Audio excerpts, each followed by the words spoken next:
Oh, baik. Assalamualaikum warahmatullahi wabarakatuh. Selamat sore, salam sejahtera buat kita semua. Shalom. Saudara semua yang sempat mengikuti siaran kami ini melalui YouTube ini, kami akan membiasakan diri lagi dalam beberapa hari ke depan. Kita menggunakan media ini sebagai media penyampaian informasi kepada masyarakat maupun kepada media, rekan-rekan media cetak maupun media elektronik.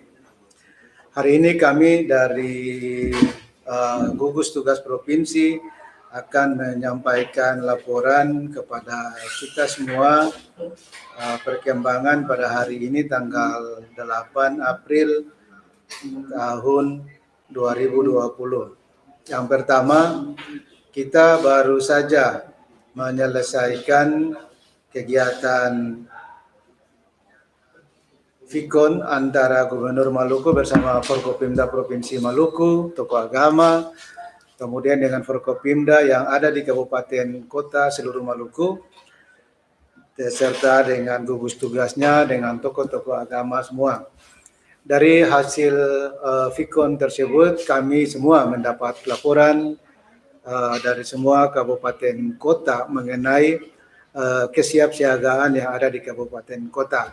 Secara garis besar, semua teman-teman di kabupaten kota sudah melaksanakan segala macam protokoler yang ada, apakah itu dari kementerian lembaga maupun dari Bapak Gubernur.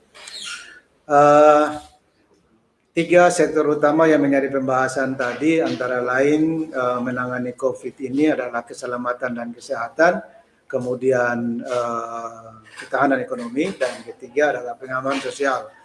Beberapa bupati sudah melakukan langkah-langkah yang lebih cepat lagi.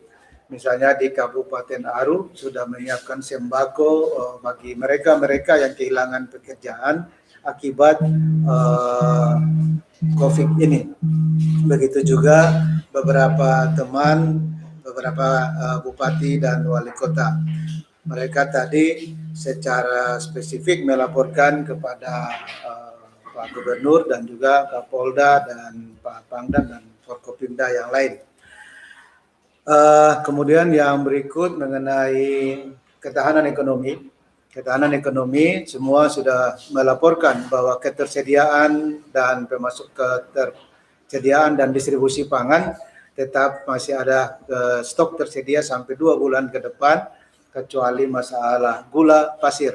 Gula pasir ini bukan hanya masalah kita di provinsi dan di kabupaten, tapi sudah menjadi masalah nasional. Mudah-mudahan di minggu kedua April, minggu depan ini, kita sudah bisa mendapat suplai gula dari Pulau Jawa. Sedangkan jaring pengaman sosial, Gubernur tadi telah menginstruksikan, kemudian tidak ditindaklanjuti juga dengan surat kepada Bupati Wali Kota untuk segera menghitung lagi mereka-mereka yang terdampak, yang kehilangan mata pencaharian harian akibat wabah ini. Misalnya tukang ojek, tukang beca, sopir angkot, dan lain sebagainya. Kita telah menyurat ke seluruh kabupaten kota untuk segera mendata.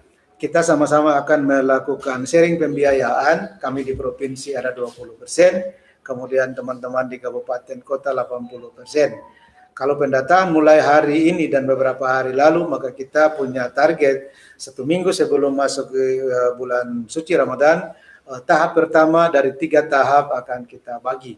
Jadi kita akan memperluas yang namanya pemberian sembako itu. Kalau selama ini cuma 6 bulan, maka kita perpanjang menjadi 9 bulan. Kita perkirakan ada 40% masyarakat di menengah yang terpengaruh terhadap akibat wabah ini. Kalau yang 40% terbawah, memang selama ini sudah ditangani oleh pemerintah melalui beberapa skim pembiayaan seperti KIS, Kartu Indonesia Sehat, Kartu Indonesia Sehat ya. Kemudian ada program PKH maupun yang seterusnya. Sedangkan yang 20% yang paling atas adalah kelompok mereka yang sejahtera. Nah, yang terganggu akibat ini adalah mereka yang 40% yang ada di tengah. Nah, kami harapkan kita akan memberikan bantuan sama dengan yang masyarakat PKH yang 40% terbawah itu dapat. Dengan kata lain, berarti kita memperluas atau mengembangkan yang PKH itu yang tadinya 40% menjadi 80%. Nah, ini kami beberapa dari wali kota dan bupati tadi sudah melaporkan, sudah mulai mendata. Bahkan kami lihat tadi Kabupaten Maluku Tengah misalnya sudah langsung kira-kira nelayan yang terganggu ada berapa banyak, kelompok pekerja yang terganggu itu berapa banyak. Demikian Bapak Ibu, kemudian kita kembali ke substansi kita sore ini mengenai perkembangan pasien dan seterusnya. Nah, hari ini kita terkonfirmasi lagi satu orang pasien positif setelah dilakukan PCR dan kita menamakan pasien 03. Pasien 03 ini sekarang sementara dirawat di Rumah Sakit Angkatan Laut Along. Nah, kita harapkan dengan adanya terkonfirmasi ini, maka semua otomatis seperti yang 01 maupun 02, teman-teman di kabupaten, terutama di Maluku Tengah, sudah bisa melakukan apa yang namanya tracking atau penelusuran jejak daripada pasien 03 ini. Nah, kita tahu pasien 03 ini kembali kemarin, baru melakukan perjalanan kembali dari Raha, kemudian ke Ambon, kemudian ke Saparua, dan pada hari Minggu kemarin kita jemput dan sekarang di Rumah Sakit Angkatan Laut Along. Yang berikut beberapa pasien kita sudah mengambil sampelnya dan cukup diperiksa di BTKL 2 Ambon, Balai Teknik Lingkungan, Balai Teknik Kesehatan Lingkungan, BTKL kelas 2 Ambon, Balai Teknik Kesehatan Lingkungan 2 Ambon, yang pasti paling lama 3 hari kita sudah mendapatkan hasil. Sementara ada beberapa yang lain, misalnya PDP kemarin yang di resolusi sudah berangsur-angsur baik dan kita sudah mengizinkan untuk kembali. Demikian teman-teman media, Bapak Saudara semua yang sempat mengikuti penjelasan ini, dan nanti besok dan seterusnya kita akan evaluasi terus tentang efektif dan efisien daripada penyampaian informasi melalui salah satu media sosial ini. Demikian, semoga Tuhan Yang Maha Kuasa, Allah Subhanahu wa Ta'ala, merahmati ketemu semua. Oh, maaf, kebetulan ada pertanyaan-pertanyaan, kami akan merespon teman-teman media yang melakukan atau ingin memberi penjelasan tambahan.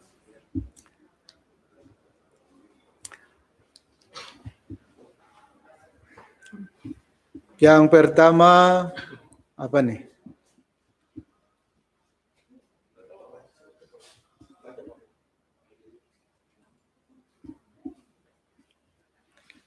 Pertanyaan dari saudara apa nih? Revolution.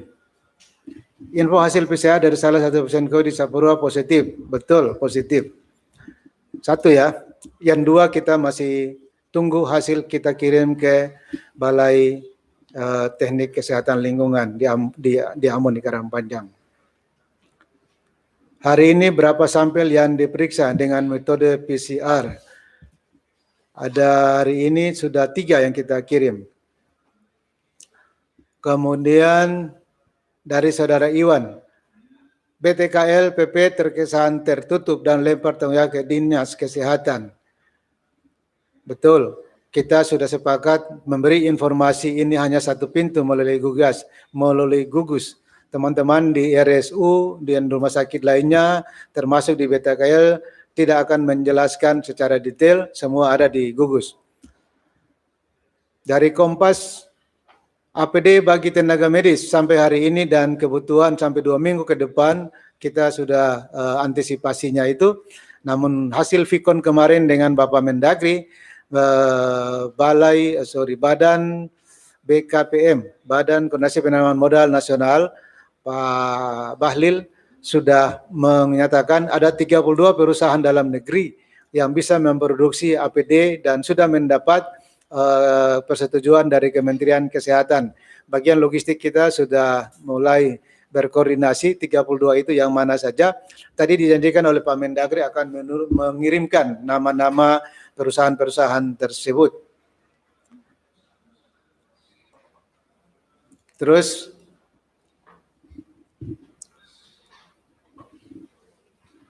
saya kira tadi sudah sama ya semua.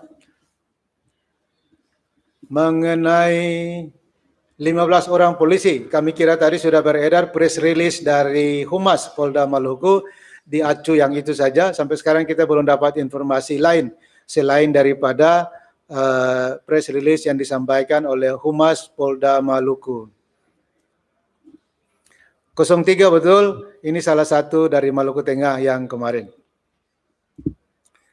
Mengenai anak dari pasien, kita masih tunggu hasil. Kita PCR, kalau positif kan melalui itu kemarin.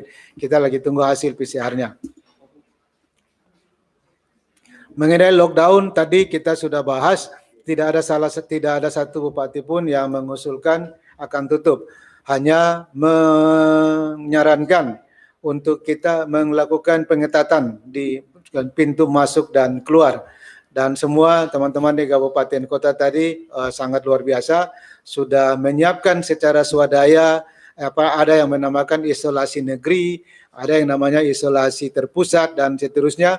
Tapi teman-teman di kabupaten kota sudah bekerja sampai ke tingkat dusun dan tingkat negeri untuk melakukan, hampir semua negeri tidak mengizinkan pelaku perjalanan yang pulang dari luar yang langsung ke rumahnya masing-masing. Pasti diisolasi secara terpusat yang dikoordinasikan di tingkat negeri atau tingkat desa.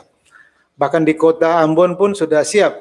Tadi Pak Wali melaporkan sudah menyewa salah satu hotel melati untuk menampung pelaku perjalanan yang tidak memungkinkan melakukan isolasi di rumah. Misalnya kalau rumahnya kapasitasnya tidak bisa, rumahnya kecil, maka atas inisiatif warga, RT, RW, bahkan sampai ke tingkat kelurahan, menjemput pelaku perjalanan tersebut untuk diisolasi yang disiapkan oleh pemerintah Kota Ambon.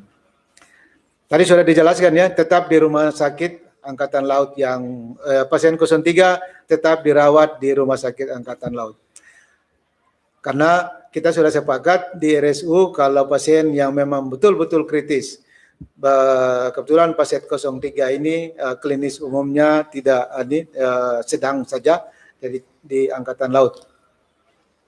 Yang positif kita menamakan Insani. Kita menamakan pasien 03, berarti sudah 3 ya. 03, satunya sudah sembuh dan 2 sementara dirawat. Terus PDP tadi sudah dilaporkan juga. Tadi PDP kita seluruh Maluku 158. Terus betul, yang dari Bursel tadi tiba juga di Rumah Sakit Angkatan Laut dan kita ada proses untuk membawa sampelnya ke BTKL.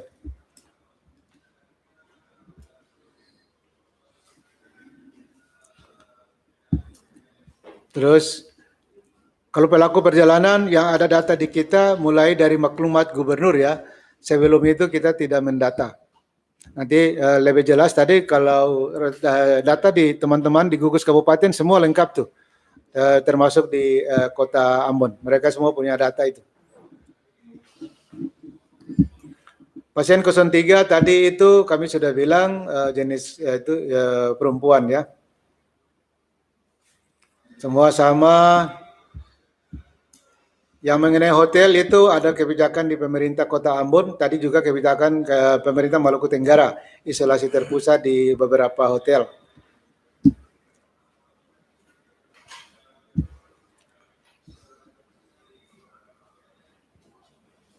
ODP 17. Demikian ya, pendataan terakhir dari Insani Cani ke Insani Kani ini.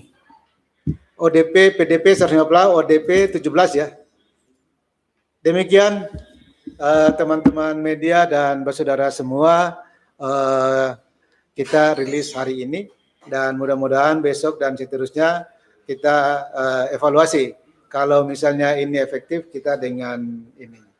Baik, makasih. Assalamualaikum dan shalom buat katong semua.